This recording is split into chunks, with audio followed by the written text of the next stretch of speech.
Good morning and welcome back to Storytime Classics Live, produced by Southwest Shakespeare Company. We're having a minor earthquake here. Um, and I'm the one in Arizona. My name is Bo Heckman. I'm your host. And we are continuing today in The Tale of Rebecca, the chilling tale of Rebecca, with our guest reader, Amy. Amy, how are you today? I am very well. How are you doing? I am doing well, except for the occasional earthquakes. Yes. It's okay. I have mosquitoes apparently today, so we're good. Oh, we all have our nature. Okay, yes, nature. Yes.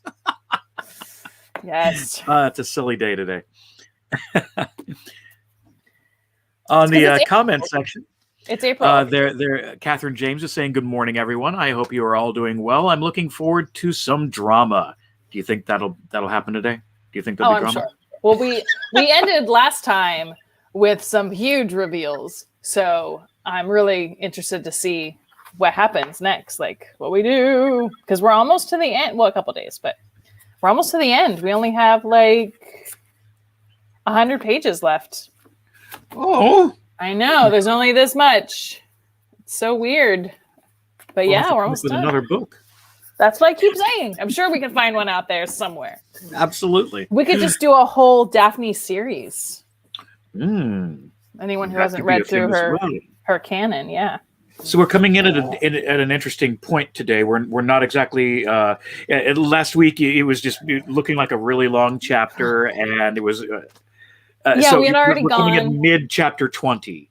Yes, yes. Okay. So we are in the middle of Maxim's reveal of everything, and I really wanted to finish it, but I also didn't want to take up like a lot of everyone's time. So Maxim is revealing what he did. What is the page number that you're on? 280 of 280 for those who have that edition. Yep. It is 280, page 280. That's mid chapter 20. Yep. Yeah. Just so you know where to start from. Without further ado, I will turn things over to you and let you take them into the world of Rebecca. Let's do it. All right. Thank you very much. Thank you. Okie dokie, everybody. Let's do this. So Maxim has just revealed that Rebecca is not the goddess everyone thinks that she is, and she is not the end-all and be-all that the second Mrs. De Winters has imagined in her head. She was pretty awful. But she kind of kept everyone in a spell thinking that she was amazing. So that's why, as we've heard, some people absolutely loved her, and the people who actually knew her, killed her. So we're in the middle of Maxim's chat. No wind today, so it should be fairly quiet. Just, and as always, if the dogs bark, we'll just power through it. All right, off we go. Had I made one step forward out of my own shyness, Maxim would have told me these things 4 months ago, 5 months ago. That was the last weekend Bea and Giles ever spent at Manderley, said Maxim. I never asked them alone again. They came officially to garden parties and dances. Bea never said a word to me or I to her, but I think she guessed my life. I think she knew, even as Frank did. Rebecca grew cunning again. Her behavior was faultless outwardly, but if I happened to be away when she was here at Manderley, I would never be certain what might happen. There had been Frank and Giles. She might get a hold of one of the workmen on the estate, someone from Careth, anyone, and then the bomb would have to fall. The gossip, the publicity I dreaded. It seemed to me I stood again by the cottage in the woods, and I heard the drip-drip of the rain upon the roof. I saw the dust on the model ships, the rat holes on the divan. I saw Ben with his poor, staring, idiot eyes. You're not going to put me in the asylum, will you? And I thought of the dark, steep path through the woods, and how if a woman stood there behind the trees, her evening dress would rustle in the thin night breeze. She had a cousin, said Maxim slowly, a fellow who had been abroad and was living in England again. He took to coming here if ever I was away. Frank used to see him. A fellow called Jack Favell. I know him, I said. He came here the day you went to London. You saw him too, said Maxim. Why didn't you tell me? I heard it from Frank, who saw his car turn on the lodge gates. I did not like to, I said. I thought it would remind you of Rebecca. Remind me? Whispered Maxim. Oh, God, as if I needed reminding. He stared in front of him, breaking off from his story, and I wondered if he was thinking, as I was, of that flooded cabin beneath the waters in the bay. She used to have this fellow Flavel down to the cottage, said Maxim. She would tell the servants she was going to sail and would not be back until the morning. Then she would spend the night down there with him. Once again, I warned her. I said if I found him here, anywhere on the estate, I'd shoot him. He had a black, filthy record. The very thought of him walking about the woods in Manderley, in places like the Happy Valley, made me mad. I told her I would not stand for it. She shrugged her shoulders. She forgot to blaspheme. And I noticed she was looking paler than usual, nervy, rather haggard. I wondered then what the hell would happen to her when she began to look old, feel old. Things drifted on. Nothing very much happened. Then one day she went up to London and came back again the same day, which she did not do as a rule. I did not expect her. I dined that night with Frank at his house. We had a lot of work on at the time. He was speaking now in short, jerky sentences. I had his hands very tightly between my two hands. I came back after dinner, about 10:30, and I saw her scarf and gloves lying on a chair in the hall. I wondered what the devil she had come back for. I went into the morning room, but she was not there. I guessed she had gone off there then, down to the cove, and I knew then I could not stand this life of lies and filth and deceit any longer. The thing that had got to be settled one way or the other. I thought I'd take a gun and frighten the fellow, frighten them both. I went down right away to the cottage. The servants never knew I had come back to the house at all. I slipped out into the garden and through the woods. I saw the light in the cottage window. I went straight in. To my surprise, Rebecca was alone. She was lying on the divan with an ashtray full of cigarette stubs beside her. She looked ill, queer. I began at once about Flavel, and she listened to me without a word. We've lived this life of degradation long enough, you and I said. This is the end, do you understand? What you do in London does not concern me. You can live with Flavel there or with anyone you like, but not here, not at Manderley. She said nothing for a moment. She stared at me and then she smiled. Suppose it suits me better to live here, what then? She said. You know the conditions, I said. I've kept my part of our dirty, damnable bargain, haven't I? But you've cheated. You think you can treat my house and my home like your own sink in London. I've stood enough, but by God, Rebecca, this is your last chance. I remember she squashed out her cigarette in the tub by the divan. Then she got up and stretched herself, her arms above her head. You're right, Maxim, she said. It's time I turned over a new leaf. She looked very pale, very thin. She began walking up and down the room, her hands in the pockets of her trousers. She looked like a boy in her sailing kit, a boy with a face like a Botticelli angel. Have you ever thought, she said, how damned hard it would be for you to make a case against me? In a court of law, I mean. If you wanted to divorce me. Do you realize you've never had one shred of proof against me from the very first? All your friends, even the servants, believe our marriage to be a success. What about Frank? I said. What about Beatrice? She threw her head back and she laughed. What sort of a story could Frank tell against mine? She said. Don't you know me well enough for that? And as for Beatrice, wouldn't it be the easiest thing in the world for her to stand in a witness box as the ordinary jealous woman whose husband once lost his head and make a fool of himself? Oh no, Maxim, you'd have a hell of a time trying to prove anything against me. And she stood watching me, rocking on her heels, her hands in her pockets and a smile on her face. Do you realize that I could get Danny, as my personal maid, to swear anything I asked her to swear in a court of law? and that the rest of the servants in blind ignorance would follow her example and swear too. They think we live together at Manderley as husband and wife, don't they? And so does everyone, your friends, all our little world. Well, how are you going to prove that we don't? She sat down on the edge of the table, swinging her legs, watching me. Haven't we acted the parts of a loving husband and wife rather too well? She said. I remember watching that foot of hers in its striped sandal, swinging backwards and forwards, and my eyes and my brain began to burn in a strange, quick way. We could make you look very foolish, Danny and I, she said softly.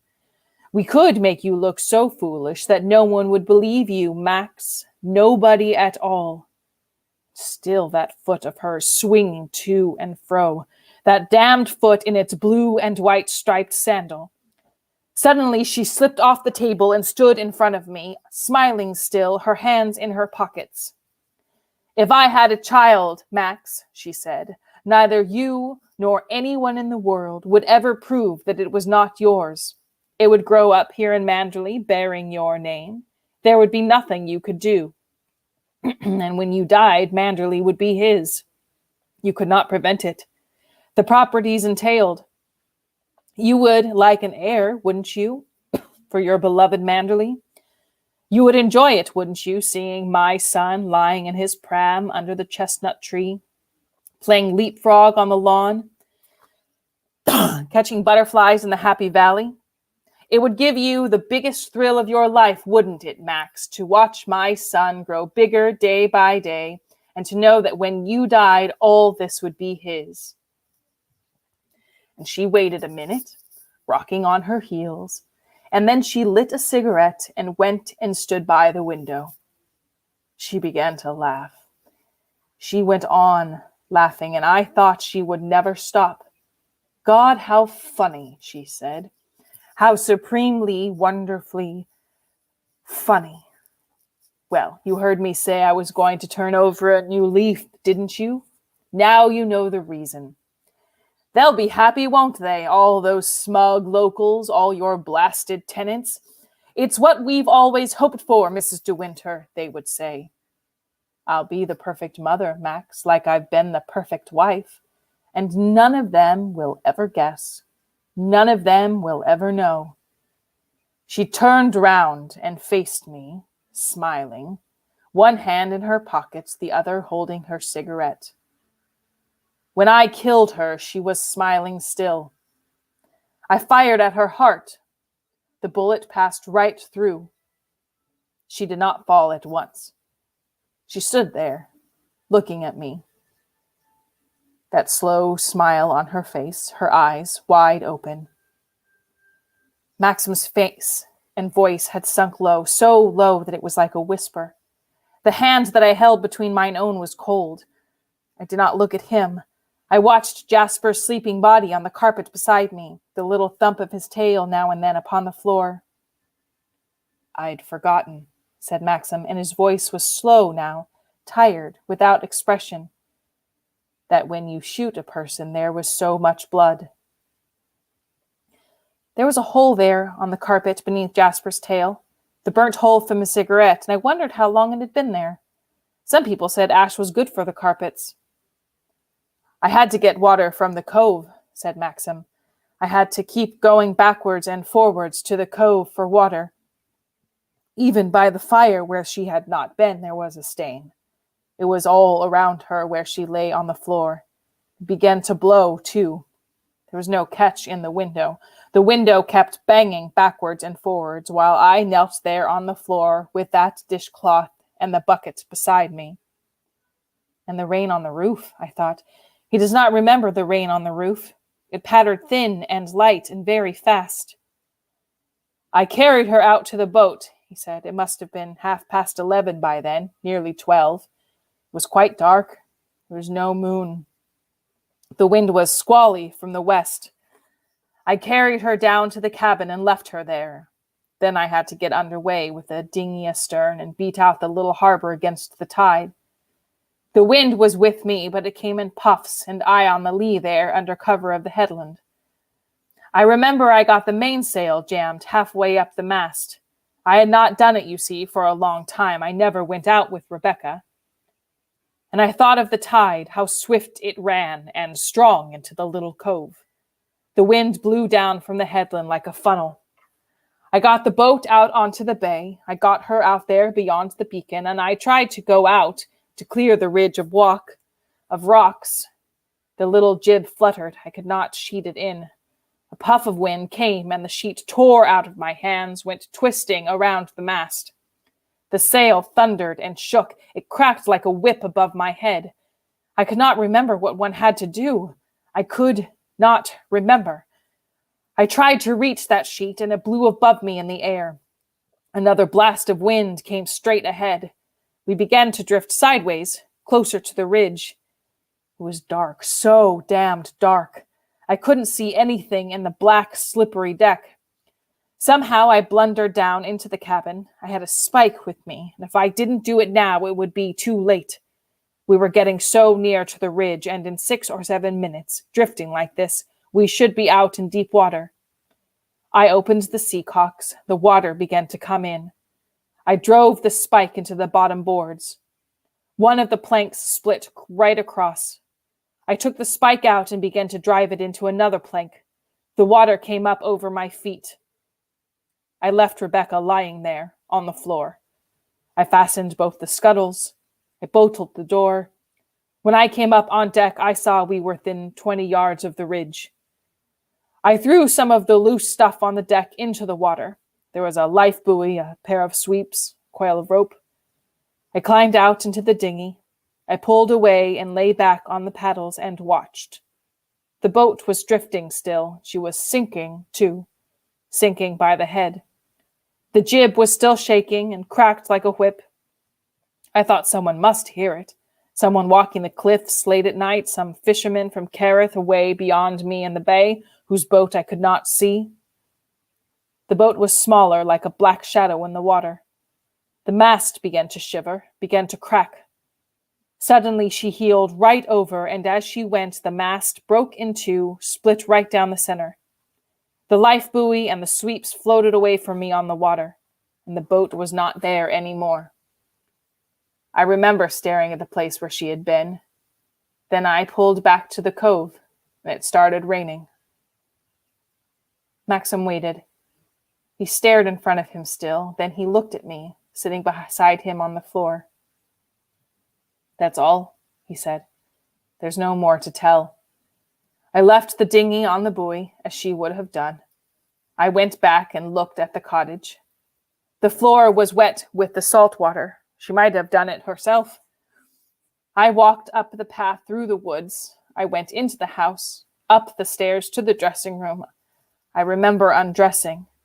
It began to blow and rain very hard. I was sitting there on the bed when Mrs. Danvers knocked on the door. I went and opened it in my dressing gown and spoke to her. She was worried about Rebecca. I told her to go back to bed. I shut the door again. I went back and sat by the window in my dressing gown, watching the rain, listening to the sea as it broke there in the cove. We sat there together without saying anything. I went on holding his cold hands. I wondered why Robert did not come to clear the tea. "She sank too close in," said Maxim. "I meant to take her right out to the bay.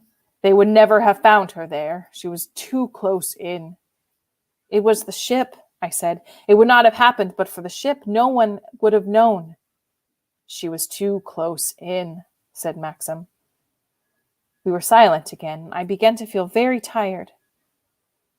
"I knew it would happen one day," said Maxim. "Even when I went up to Edgecombe and identified that body as hers, I knew it meant nothing, nothing at all. It was only a question of waiting, of marking time. Rebecca would win in the end. Finding you has not made any difference, has it? Loving you does not alter things at all. Rebecca knew she would win in the end. I saw her smile when she died." "Rebecca is dead," I said. "That's what we've got to remember. Rebecca is dead. She can't speak. She can't bear witness. She can't harm you anymore. That's her body," he said. The diver has seen it. It's lying there on the cabin floor. We've got to explain it, I said. We've got to think out a way to explain it. It's got to be the body of someone you don't know, someone you've never seen before. Her things will be there still, he said. The rings on her fingers. Even if her clothes have rotted in the water, there will be something there to tell them. It's not like a body lost at sea, battered against rocks. The cabin is untouched. She must be lying there on the floor as I left her. The boat has been there all these months. No one has moved anything. There is the boat lying on the seabed where she sank. A body rots in water, doesn't it? I whispered. Even if it's lying there undisturbed, the water rots it, doesn't it? I don't know, he said. I don't know. How will you find out? How will you know? I said. The diver is going down again at 5:30 tomorrow morning, said Maxim. Sterl has made all the arrangements. They're going to try and raise the boat. No one will be about. I am going with them. He's sending his boat to pick me up in the cove, 5:30 tomorrow morning. And then, I said, if they get it up, what then? Cyril's going to have his big lighter anchored there, just out in the deep water. If the boat's wood has not rotted, if it still holds together, his crane will be able to lift it on the lighter. They'll go back to Carith then. Cyril says he will moor the lighter at the head of that disused creek halfway up Carith Harbor. Dives out very easily. It's mud there at low water, and the trippers can't row up there. We shall have the place to ourselves. He says we'll have to let the water drain out of the boat, leaving the cabin bare. He's going to get a hold of a doctor. And what will he do? What will the doctor do? I said. I don't know, he said. If they find out it's Rebecca, you must say the other body was a mistake. You must say that the body in the crypt was a mistake, a ghastly mistake. You must say that when you went to Edgecombe, you were ill. You did not know what you were doing. You were not sure even then. You could not tell. It was a mistake. Just a mistake. You will say that, won't you? Yes, he said. Yes. They can't prove anything against you, I said. Nobody saw you that night. You'd gone to bed. They can't prove anything. No one knows but you and I. No one at all, not even Frank. We are the only two people in the world to know, Maxim, you and I. Yes, he said. Yes. They will think the boat capsized and sank when she was in the cabin. They will think she went below for a rope, for something, and while she was there, the wind came from the headland and the boat heeled over and Rebecca was trapped. They'll think that, won't they? I don't know, he said. I don't know. Suddenly, the telephone began ringing in the little room behind the library. Oh my gosh. Chapter 21. Maxim went into the little room and shut the door. Robert came in a few minutes afterwards to clear away the tea. I stood up, my back turned to him so that he would not see my face. I wondered when they would begin to know, on the estate, in the servants' hall, and Carith itself. I wonder how long it took for news to trickle through. I could hear the murmur of Maxim's voice in the little room beyond. I had a sick, expectant feeling in the pit of my stomach. The sound of the telephone ringing seemed to have woken every nerve in my body. I sat there on the floor beside Maxim in a sort of dream, his hand in mine, my face against his shoulder. I had listened to his story, and part of me went with him like a shadow in his tracks. I, too, had killed Rebecca. I, too, had sunk the boat there in the bay. I had listened behind him to the wind and water. I had waited for Mrs. Danvers knocking on the door. All this I had suffered with him, all this and more besides. I think you're right, Catherine. Or he already knew. Yes. But the rest of me sat there on the carpet, unmoved and detached, thinking and caring for one thing only, repeating a phrase over and over again. He did not love Rebecca. He did not love Rebecca. Now, at the ringing of the telephone, these two selves merged and became one again. I was the self that I had always been. I had not changed, but something new had come upon me that had not been there before. My heart, for all its anxiety and doubt, was light and free. I knew then that I was no longer afraid of Rebecca. I did not hate her anymore. Now that I knew her to have been evil and vicious and rotten, I did not hate her anymore. She could not hurt me. I could go into the morning room and sit down at her desk and touch her pen and look at her writing in the pigeonholes, and I should not mind. I could go to her room in the west wing, stand in the window, even as I had done this morning, and I should not be afraid. Rebecca's power had dissolved into the air like the mist had done. She would never haunt me again. She would never stand beside me on the stairs, sit beside me in the dining room, lean down from the gallery and watch me standing in the hall. Maxim had never loved her. I did not hate her anymore. Her body had come back. Her boat had been found with its queer prophetic name, Je Reviens, but I was free of her forever. I was free now to be with Maxim, to touch him and hold him and love him. I would never be a child again. It would not be I any longer. It would be we. It would be us. We would be together. We would face this trouble together, he and I. Captain Searle and the diver and Frank and Mrs. Danvers and Beatrice and the men and women of Carith reading their newspapers could not break us now. Our happiness had not come too late. I was not young anymore. I was not shy. I was not afraid. I would fight for Maxim. I would lie and perjure and swear. I would blaspheme and pray. Rebecca had not won. Rebecca had lost. Robert had taken away the tea, and Maxim came back into the room. It was Colonel Julien, he said. He's just been talking to Cyril. He's coming out with us to the boat tomorrow, Cyril has told him. Why Colonel Julien? Why? I said. He's the magistrate for Carith. He has to be present. Well, what did he say? He asked me if I had any idea whose body it could be. What did you say? I said I did not know. I said we believed Rebecca to be alone. I said we did not know of any friend. Did he say anything after that? Yes. What did he say? He asked me if I thought it possible that I made a mistake when I went to Edgecombe. He said that? He said that already? Yes. And you?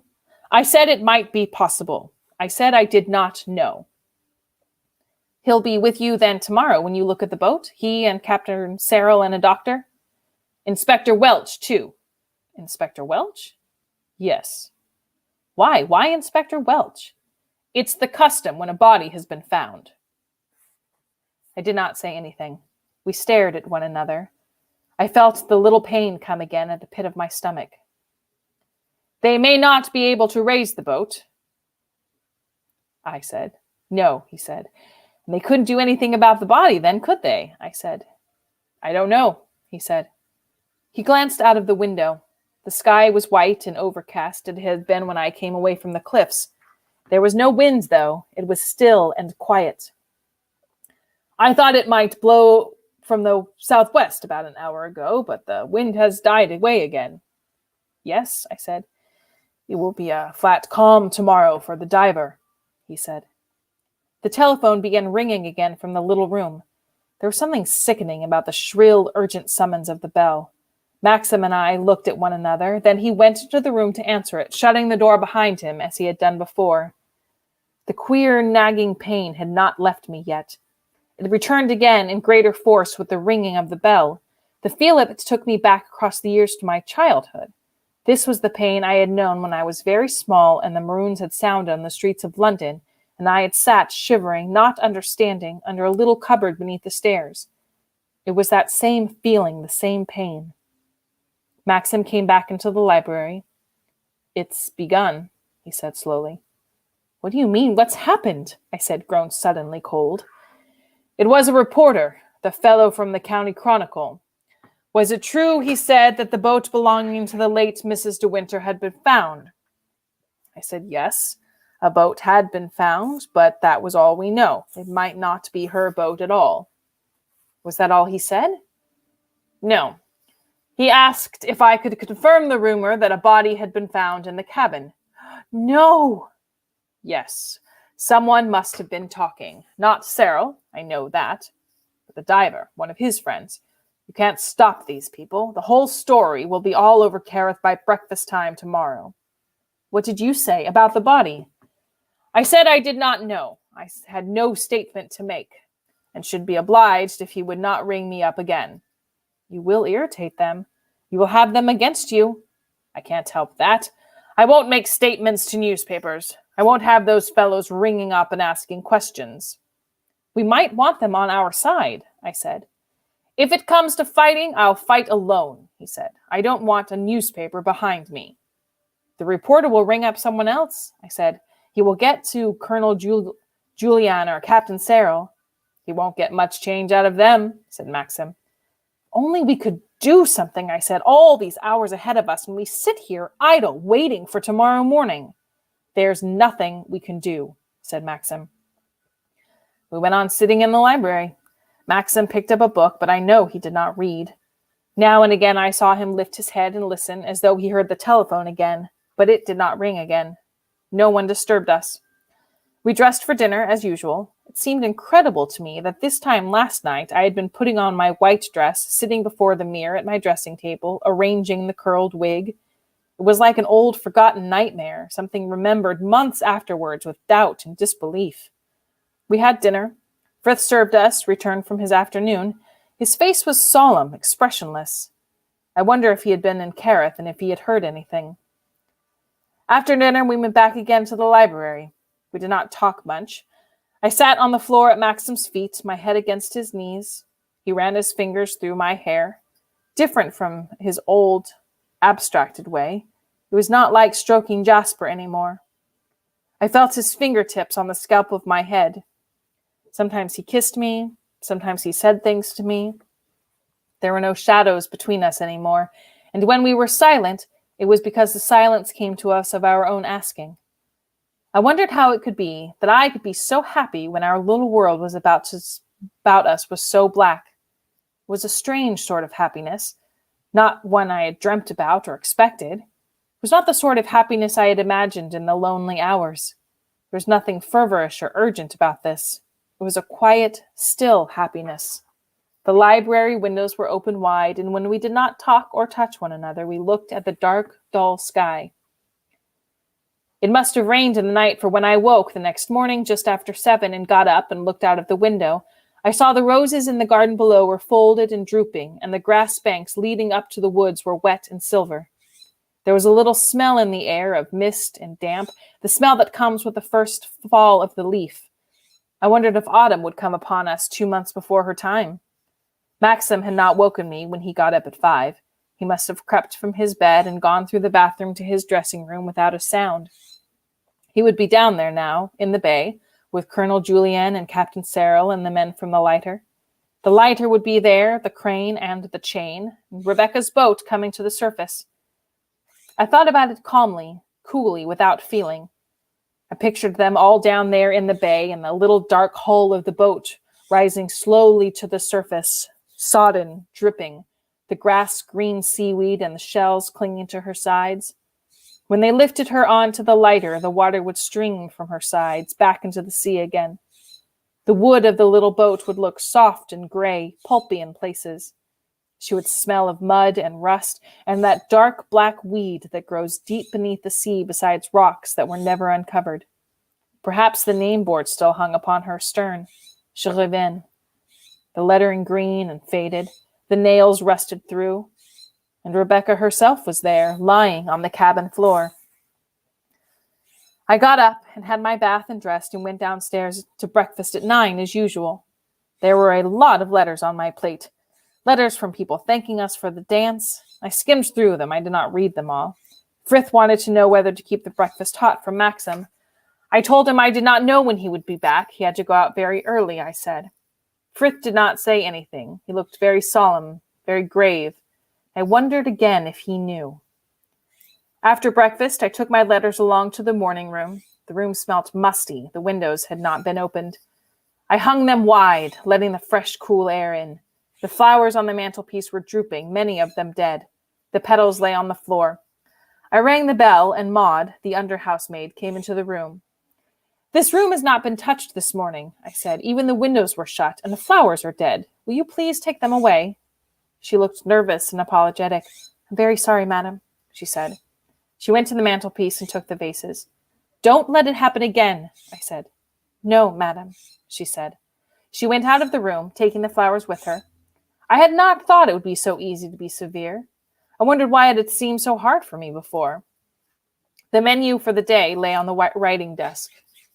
Cold salmon and mayonnaise, cutlets and aspic, galantine of chicken souffle. I recognized them all from the buffet supper of the night of the ball. We were evidently still living in the remains. This must be the cold lunch that was put out in the dining room yesterday, and I had not eaten. The staff were taking things easily, it seemed. I put a pencil through the list and rang for Robert. Tell Mrs. Danvers to order something hot, I said. If there's still a lot of cold stuff to finish, we don't want it in the dining room. Very good, madam, he said. I followed him out of the room and went to the little flower room for my scissors. Then I went into the rose garden and cut some young buds. The chill had worn away from the air. It was going to be as hot and airless as yesterday had been. I wondered if they were still down in the bay or whether they had gone back to the creek in Carith Harbor. Presently I should hear. Presently Maxim would come back and tell me. Whatever happened, I must be calm and quiet. Whatever happened, I must not be afraid. The carpet had been dusted and the fallen petals removed. I began to arrange the flowers in the vases that Robert had filled with water. When I had nearly finished, there was a knock on the door. Come in, I said. It was Mrs. Danvers. She had the menu list in her hand. She looked pale and tired. There were great rings around her eyes. Good morning, Mrs. Danvers, I said. I don't understand, she began, why you sent the menu out and message by Robert. Why did you do it? I looked across her, a rose in my hand. Those cutlets and that salmon were sent in yesterday, I said. I saw them on the sideboard. I should prefer something hot today. If they won't eat the cold in the kitchen, you had better throw the stuff away. So much waste goes on in this house anyway that a little more won't make any difference. She stared at me. She did not say anything. I put the rose in the vase with the others. Don't tell me you can't think of anything to give us, Mrs. Danvers. You must have menus for all occasions in your room. I'm not used to messages being sent to me by Robert, she said. If Mrs. De Winter wanted anything changed, she would ring me personally on the house telephone. I'm afraid it does not concern me very much what Mrs. De Winters used to do, I said. I am Mrs. De Winters now, you know, and if I choose to send a message by Robert, I shall do so. Just then Robert came into the room. The County Chronicle on the telephone, madam, he said. Tell the County Chronicle I'm not at home, I said. Yes, madam, he said. He went out of the room. Well, Mrs. Danvers, is there anything else? I said. She went on staring at me. Still, she had not said anything. If you have nothing else to say, you had better go and tell the cook about the hot lunch. I am rather busy. Why did the County Chronicle want to speak to you? She said. I haven't the slightest idea, Mrs. Danvers, I said. Is it true, she said slowly, the story Frith brought back with him from Carith last night, that Mrs. De Winter's boat had been found? Is there such a story? I said. I'm afraid I don't know anything about it. Captain Serrell, the Carith harbour master, called here yesterday, didn't he? She said. Robert told me. Robert showed him in. Frith says the story in Carith is that the diver who went down about the ship there in the bay found Mrs. De Winter's boat. Perhaps so, I said. You'd better wait until Mr. De Winter himself comes in and ask him about it. Why was Mr. De Winter up so early? She asked. That was Mr. De Winter's business, I said. She went on staring at me. Frith said the story goes that there was a body in the bottom in the cabin of the little boat, she said. Why should there be a body down there? Mrs. De Winters always sailed alone. It's no use asking me, Mrs. Danvers, I said. I don't know any more than you do. Don't you? She said slowly. She kept on looking at me. I turned away and put the vase back on the table by the window. I will give the orders about the lunch, she said. She waited a moment. I did not say anything. Then she went out of the room. She can't frighten me any more, I thought. She has lost her power with Rebecca. Whatever she said or did now, it could not matter to me or hurt me. I knew she was my enemy, and I did not mind it. But if she should learn the truth about the body in the boat and become Maxim's enemy too, what then? I sat down on the chair. I put the scissors on the table, and I did not feel like doing any more roses. I kept wondering what Maxim was doing. I wondered why the reporter from the County Chronicle had rang us up again. The old sick feeling came back inside me. I went and leant out of the window. It was very hot. There was thunder in the air. The gardeners began to mow the grass again. I could see one of the men with his machine walk backwards and forwards on top of the bank. Oh, I could not go on sitting in the morning room. I left my scissors and my roses and went out onto the terrace. I began to walk up and down.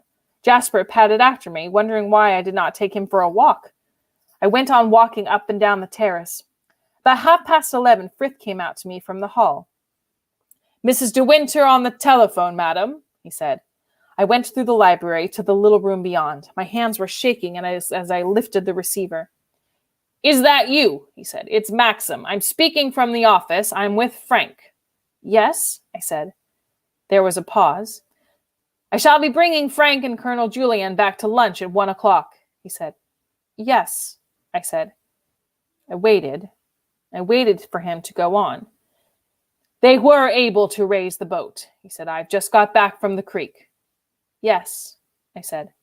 "Cyril was there, and Colonel Julien and Frank and the others," he said. I wondered if Frank was standing beside him at the telephone, and if that was the reason he was so cool, so distant. "All right, then," he said. "Expect us around 1 o'clock. I put back the receiver. He had not told me anything. I still did not know what had happened. I went back again to the terrace, telling Frith first that we would have 4 to lunch instead of 2. An hour dragged past, slow, interminable. I went upstairs and changed into a thinner frock. I came down again. I went and sat in the drawing room and waited. At 5 minutes to 1, I heard the sound of a car in the drive and then voices in the hall. I patted my hair in front of the looking-glass. My face was very white. I pinched some colors onto my cheek and stood up waiting for them to come into the room. Maxim came in, and Frank, and Colonel Julien. I remember seeing Colonel Julien at the ball dressed as Cromwell. He looked shrunken now, different, a smaller man altogether. "How do you do?" he said. He spoke rather quietly, gravely, like a doctor. "Ask Frith to bring the sherry. I'm going to wash," said Maxim. "I'll have a wash too," said Frank. Before I rang the bell, Frith appeared with the sherry. Colonel Julien did not have any. I took some to give me something to hold. Colonel Julien came and stood beside me by the window. "This is a most distressing thing, Mrs. De Winter," he said gently. "I do feel for you and your husband most acutely." "Thank you," I began. I sipped my sherry, and then I put the glass back again on the table. I was afraid he would notice my hand was shaking. "What makes it so difficult was the fact that your husband identified that first body over a year ago," he said. "I don't quite understand," I said. "You did not hear then what we found this morning?" "Oh, I don't quite understand," I said. "You did not hear then what we found this morning?" he said. "I knew there was a body. The diver found a body," I said. "Yes," he said. And then, half glancing over his shoulder towards the hall, "I am afraid it was her, without a doubt," he said, lowering his voice. "I can't go into details with you, but the evidence was sufficient for your husband and Dr. Phillips to identify." He stopped suddenly and moved away from me. Maxim and Frank had come back into the room. "Lunch is ready. Shall we go in?" said Maxim. I led the way into the hall, my heart like a stone, heavy, numb. Colonel Julien sat at my right, Frank on my left. I did not look at Maxim. Frith and Robert began to hand the first course. We all talked about the weather. "I see in the Times they had it well over 80 in London yesterday," said Colonel Julien. "Really?" I said. "Yes. Must be frightful for the poor devils who can't get away." "Yes, frightful," I said. "Paris can be hotter than London," said Frank. "I remember staying a weekend in Paris in the middle of August, and it was quite impossible to sleep. There was not a breath of air in the whole city. The temperature was over 90. "Of course, the French always sleep with their windows shut, don't they?" said Colonel Julien. "I don't know," said Frank. "I was staying in a hotel. The people were mostly Americans." "You know France, of course, Mrs. De Winter," said Colonel Julien. "Not so very well," I said. "Oh, I had an idea you had lived many years out there." "No," I said. "She was staying in Monte Carlo when I met her," said Maxim. "You don't call that France, do you?" No, I suppose not, said Colonel Julian. It must be very cosmopolitan. The coast is pretty, though, isn't it? Very pretty, I said. Not so rugged as this, eh? Still, I know which I'd rather have. Give me England every time when it comes to settling down. You know where you are over here. I dare say the French feel that about France, said Maxim. Oh, no doubt, said Colonel Julian. We went on eating a while in silence. Frith stood behind my chair. We were all thinking of one thing, but because of Frith, we had to keep up our little performance. I suppose Frith was thinking about it too, and I thought how much easier it would be if we could cast aside convention and let him join in with us if he had anything to say. Robert came with the drinks. Our plates were changed. The second course was handed. Mrs. Danvers had not forgotten my wish for hot food. I took something out of a casserole covered in mushroom sauce. I think everybody enjoyed your wonderful party the other night, said Colonel Julian. I'm so glad, I said. Does an immense amount of good locally, that sort of thing, he said. Yes, I suppose it does, I said. It's a universal instinct of the human species, isn't it, that desire to dress up in some sort of disguise, said Frank. I must be very inhuman then, said Maxim. It's natural, I suppose, said Colonel Julian, for all of us to wish to look different. We are all children in some ways. I wonder how much pleasure it had given him to disguise himself as Cromwell. I had not seen much of him at the ball. He had spent most of the evening in the morning room playing bridge. You don't play golf, do you, Mrs. De Winter? Said Colonel Julian. No, I'm afraid I don't, I said. You ought to take it up. My eldest girl is very keen, and she can't find many young people to play with her. I gave her a small car for her birthday, and she drives herself up to the north coast nearly every day. That gives her something to do. How nice, I said. She ought to have been the boy, he said. My lad is different altogether. No earthly use at games, always writing poetry. I suppose he'll grow out of it. Or rather, said Frank, I used to write poetry myself when I was his age. Awful nonsense, too. I never write any now. Good heavens, I should hope not, said Maxim. I don't know where my boy gets it from, said Colonel Julian. Certainly not from his mother or from me. There was another long silence. Colonel Julian had a second dip into the casserole. Mrs. Lacey looked very well the other night, he said. Yes, I said. Her dress came adrift as usual, said Maxim. Those Eastern garments must be the devil to manage, said Colonel Julian. And yet, they say, you know, they are far more comfortable and far cooler than anything you ladies wear in England. Really, I said. Yes, so they say. It seems all that loose drapery throws off the hot rays of the sun. How curious, said Frank. You'd think it would have just the opposite effect. No, apparently not, said Colonel Julian. Do you know the East, sir? Said Frank. I know the Far East, said Colonel Julian. I was in China for 5 years, then Singapore. Isn't that where they make the curry? I said. Yes, they gave us very good curry in Singapore, he said. I am fond of curry, said Frank. Ah, it's not curry at all in England, it's hash, said Colonel Julian. The plates were cleared away. A souffle was handed and a bowl of fruit salad. I suppose you are coming to the end of your raspberries, said Colonel Julian. It's been a wonderful summer for them, hasn't it? We've put down pots and pots of jam.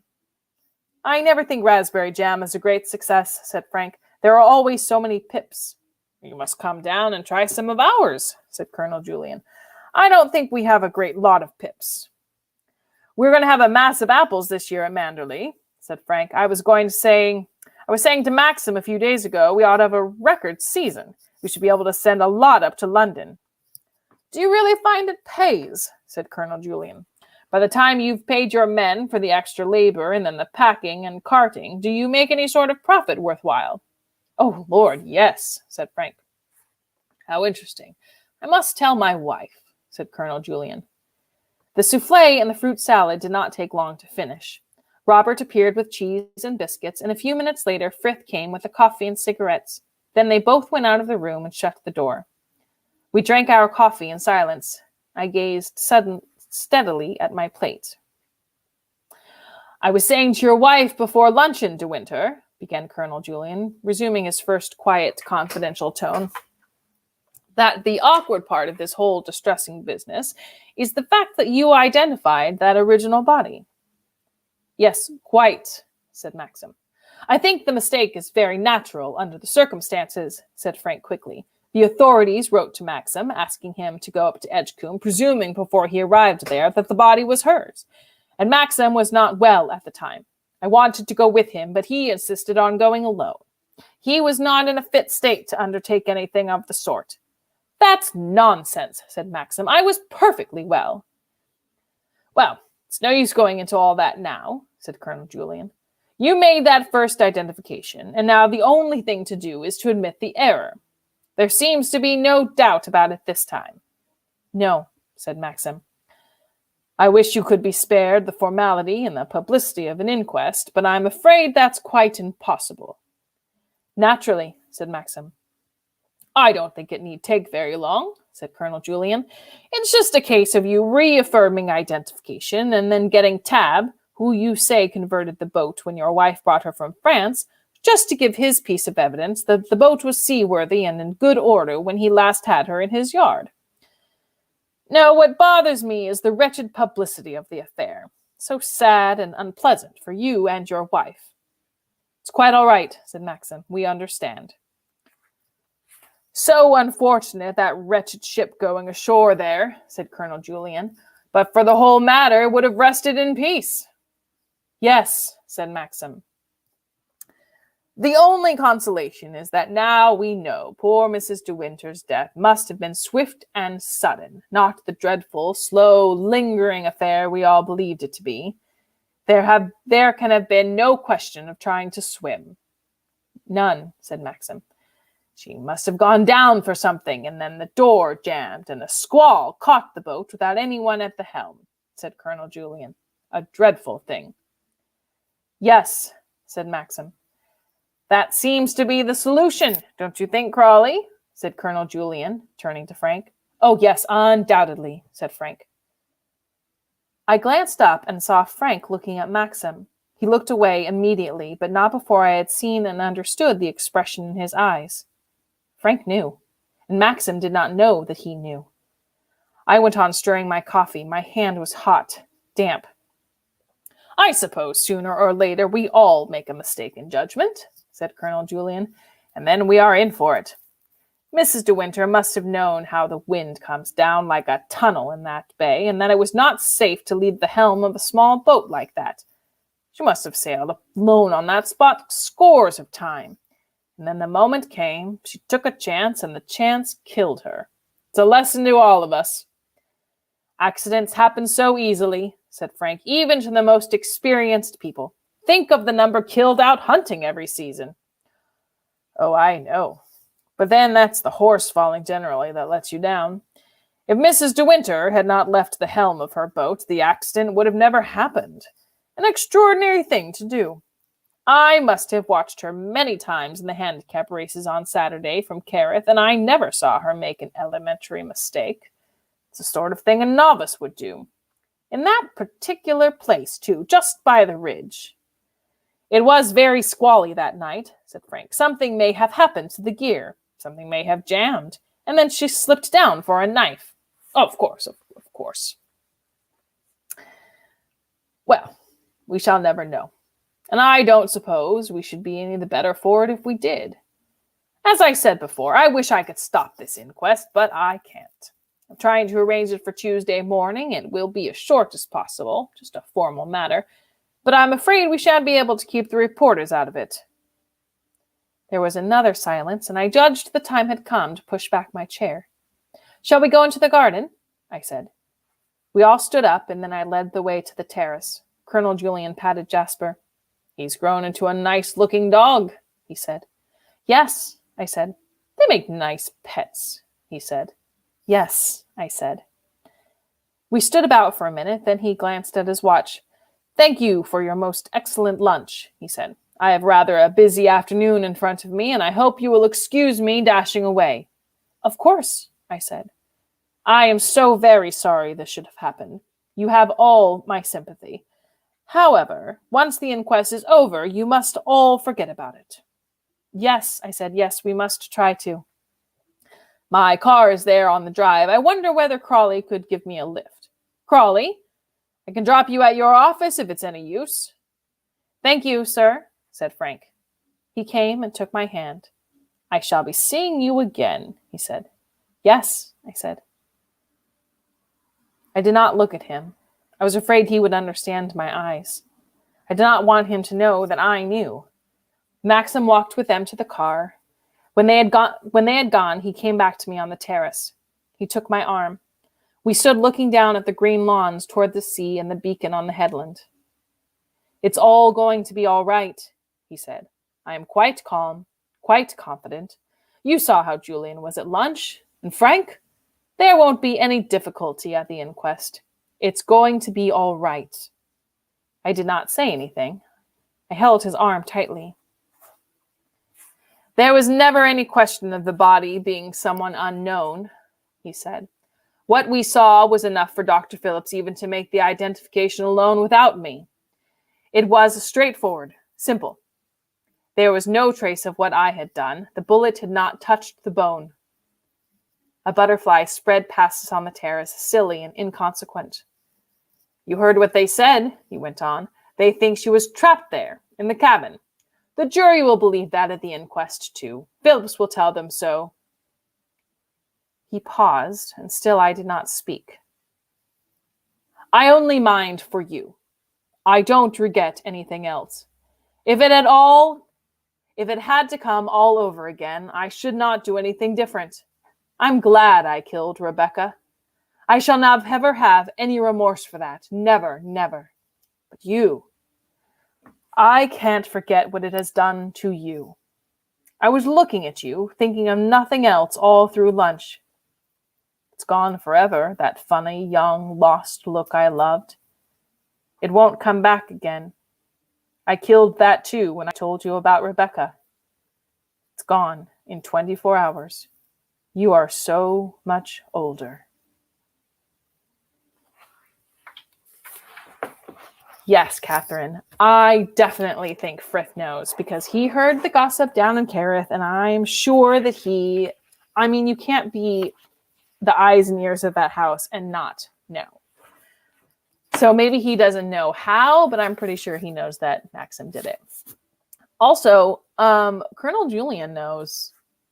I don't know how he knows yet, but again, you can't rise up the ranks and not be good at your job like that. Well, I guess you can, but... So yes, I'm pretty sure everyone at that lunch table and in that lunchroom knew, and we're all just now going to play cover up the mess. Oh my gosh. Okay, so when we come back, we will be on chapter 22.